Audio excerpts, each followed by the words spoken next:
اعوذ باللہ من الشیطان الرجیم، بسم اللہ الرحمن الرحیم۔ سورۃ الانبیاء۔ سورۃ الانبیاء 112 آیات اور 7 رکوع پر مشتمل ہے۔ دوسری مکی صورتوں کی طرح اس میں بھی توحید و رسالت اور قیامت کے عقیدہ پر گفتگو کی گئی ہے، مگر رسالت کا موضوع خاص طور پر اجاگر کیا گیا ہے اور مختلف انبیاء رسل کے حالات بیان کیے گئے ہیں۔ قیامت اور اس کی تیاری کی طرف متوجہ کرنے کے لیے سورت کی ابتدا میں فرمایا، لوگوں کے حساب و کتاب کا وقت قریب آ رہا ہے، لیکن وہ غفلت میں پڑے ہوئے ہیں، اور جب بھی اللہ کی طرف سے ان کی ہدایت کے لیے کوئی قرآنی آیت اترتی ہے تو یہ اسے مذاق میں ڈالتے ہوئے کہتے ہیں کہ تمہیں قرآن سنانے والا تمہارے جیسا بشر ہے، جادو کر دیتا ہے یا بدحابی کی باتیں کرتا ہے۔ قرآن اس نے خود ہی گڑھ لیا ہے، بلکہ یہ شاعرانہ کلام ہے۔ اگر سچا ہوتا تو کوئی معجزہ دکھاتا، جیسے پہلے انبیاء معجزات دکھاتے رہے۔ پہلے انبیاء کے معجزات سے ان کی قوموں نے کوئی فیض حاصل نہیں کیا، جس کی بنا پر وہ ہلاک ہو کر رہے۔ اب کیا یہ لوگ ایمان لے آئیں گے؟ پہلے انبیاء بھی بشر ہی تھے اور ان پر وحی اتاری گئی تھی۔ ہم نے انہیں کوئی ایسے ڈھانچے میں تو نہیں بنایا تھا جنہیں کھانے پینے کی حاجت ہی نہ ہو۔ ہم نے ان کی ہدایت کے لیے ایسی کتاب اتاری ہے جس میں ان کا تذکرہ موجود ہے کہ یہ کتاب جس قدر لوگوں تک پہنچے گی اس کے ساتھ ان کا ذکر بھی پہنچے گا، اور پھر ان کے ہر شعبہ زندگی کے اچھے برے لوگوں کا واقعات بھی موجود ہیں۔ ان کے زمن میں یہ اپنا تذکرہ بھی اس کتاب میں تلاش کر سکتے ہیں۔ اس کے بعد قوموں پر عذاب الہی کے نزول اور ان کی عبرتناک ہلاکت کا تذکرہ، اور پھر مارکہ حق و باطل اور اس کا نتیجہ بتایا کہ حق و باطل باہم ٹکراتے ہیں تو باطل پاش پاش ہو کر رہ جاتا ہے۔ باطل ہی ہے زائل ہونے والی چیز۔ آسمان و زمین کے نظام کا نہایت نظم و نسق سے چلتے رہنا اس بات کا غماز ہے کہ اس نظام کا خالق و مالک ایک وحدہ لا شریک ہے۔ اگر ایک سے زیادہ با اختیار شخصیات اس نظام کو چلا رہی ہوتی تو ان کے اختیارات کی جنگ میں کائنات میں فساد برپا ہو چکا ہوتا اور سارا نظام منتشر ہو کر رہ جاتا۔ فرشتوں کو اللہ کی اولاد سمجھنے والے غلطی پر ہیں۔ وہ تو اللہ کے بندے اور اس کے فرما بردار ہیں۔ وہ اللہ کے سامنے نہ بول سکتے ہیں نہ سفارش کر سکتے ہیں۔ وہ تو اللہ سے ڈرتے رہتے ہیں۔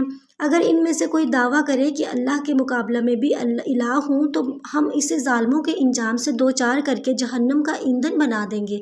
یہ لوگ غور کیوں نہیں کرتے؟ آسمان و زمین کا خام مادہ ایک ہی تھا، ہم نے الگ الگ کر کے اوپر آسمان اور نیچے زمین کو بنا دیا۔ پھر آسمان و زمین بالکل بند تھے کہ نہ بارش برسے اور نہ ہی نباتات پیدا ہوں۔ ہم نے آسمان سے بارش برسائی اور زمین سے پودے اور درخت اگائے۔ کیا ان کی عقلیں کام نہیں کرتی؟ پھر دن رات کا نظام، سورج اور چاند کا اپنے مدار میں چکر لگاتے رہنا، پہاڑ اور ان کے بیچ انسانی نقل و حمل کے لیے راستے، یہ سب قدرت خداوندی کے مظاہر ہیں۔ یہ لوگ کہتے ہیں کہ محمد علیہ السلام کی موت پر ان کا پیغام ختم ہو کر رہ جائے گا اور بعد میں ان کا دین نہیں چل سکے گا۔ کیا یہ اس بات کو سمجھنے سے قاصر ہیں کہ آپ صلی اللہ علیہ وسلم کے انتقال کی صورت میں یہ لوگ نہیں مریں گے؟ کیا انہوں نے دنیا میں بقائے دائمی کا کوئی معاہدہ کر رکھا ہے؟ ہر انسان نے موت کے مرحلہ سے گزرنا ہے اور اس کے اچھے اور برے اعمال کا بدلہ اسے مل کر رہے گا۔ اگر آپ کا استہزاء اور تمسخر کیا جا رہا ہے تو کوئی نئی بات نہیں ہے۔ پہلے انبیاء کے ساتھ بھی ایسا ہی ہوتا رہا ہے، اور ان کے مذاق اڑانے والوں کو ان کا مذاق ہی تباہی کا شکار کر دیا کرتا تھا۔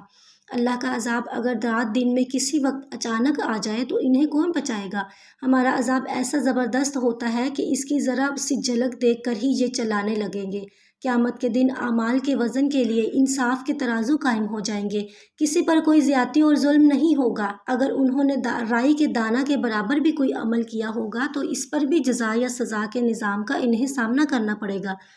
اس کے بعد ابراہیم علیہ السلام اور ان کی بت پرست قوم کا تذکرہ کہ عید کے موقع پر وہ پکنک منانے اور کھیل کود کرنے شہر سے باہر چلے گئے اور اپنے بتوں کے آگے نظر و نیاز کے چڑھاوے چڑھا گئے۔ ابراہیم علیہ السلام نے ان بتوں کو کلہاڑے سے ٹکڑے ٹکڑے کر دیا، اور جب مشرک قوم لوٹ کر آئی اور اپنے خداؤں کی حالت زار دیکھی تو ابراہیم علیہ السلام کو بلا کر باز پرست کرنے لگی۔ انہوں نے فرمایا کہ تم سمجھتے ہو کہ بت کچھ نہیں کر سکتے ہیں، اور یہ بولتے بھی ہیں تو انہی سے پوچھ لو۔ بڑے بت کے کندھے پر کلہاڑے سے تو معلوم ہوتا ہے کہ اس نے سب کو کاٹ پیٹ کر برابر کر دیا ہے۔ وہ بے اختیار پکار اٹھے کہ یہ پتھر کے بت تو بول ہی نہیں سکتے، یہ حقیقت حال کیسے بیان کریں گے؟ ابراہیم علیہ السلام کہنے لگے، افسوس کا مقام ہے کہ ایسے بے اختیار معبودوں کی تم پرستش کرتے ہو۔ وہ لوگ لاجواب ہو کر انتہائی نادم اور شرمندہ ہوئے اور ابراہیم علیہ السلام کے لیے آگ کا الاؤ جلا کر اس میں پھینک دیا۔ اللہ تعالیٰ نے ابراہیم علیہ السلام کی حفاظت فرمائی اور ان کی مشرک قوم کو ناکام و نامراد کر دیا۔ ابراہیم علیہ السلام کو اسحاق نامی بیٹا اور یعقوب نامی نامور پوتا عطا فرمایا، اور ان کے بھائی لوط کو بدکار قوم سے نجات دلا کر اس قوم کی خباثت کے نتیجہ میں ہلاک کر دیا۔ نوح علیہ السلام کو مشکلات سے نجات دی اور ان کے منکرین کو بدترین عذاب میں مبتلا کر کے نشان عبرت بنا دیا۔ داؤد و سلیمان علیہ السلام کی نبوت و حکمرانی کے ساتھ ان کی فیصلہ کرنے میں بہترین صلاحیتوں کا ذکر اور جنگ سے بچاؤ کے لیے داؤد علیہ السلام کی ذرہ سازی کو بیان کر کے بتایا کہ دستکاری اور مزدوری کر کے کمانا کوئی عیب نہیں ہے اور اپنا دفاع کرنا توکل کے منافی نہیں ہے۔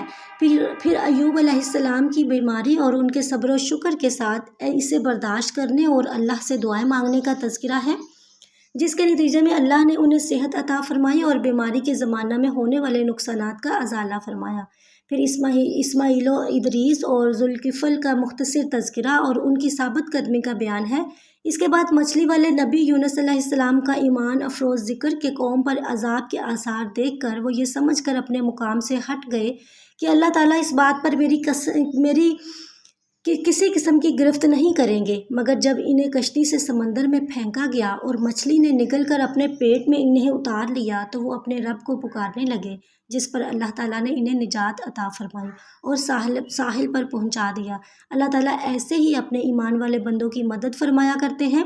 پھر حضرت مریم کے عظیم کردار اور ان کی عفت و عصمت کی حفاظت اور ان کے ہاں بیٹے کی کراماتی ولادت کی طرف اشارہ کر کے انبیاء علیہ السلام کی صالحہ جماعت کا تذکرہ ختم کرتے ہوئے فرمایا کہ یہ سب ایک ہی جماعت کے افراد ہیں۔ تم لوگوں کے لیے ہم نے ایک ہی دین اسلام تجویز کیا ہے، لہٰذا مجھے اپنا رب تسلیم کرو اور میری ہی عبادت کرو۔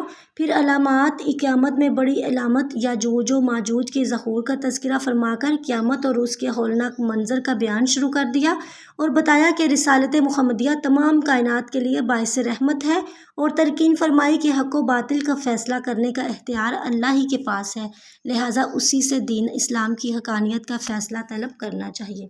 سبحان ربک رب العزت عما یصفون، وسلام علی المرسلین والحمد للہ رب العالمین۔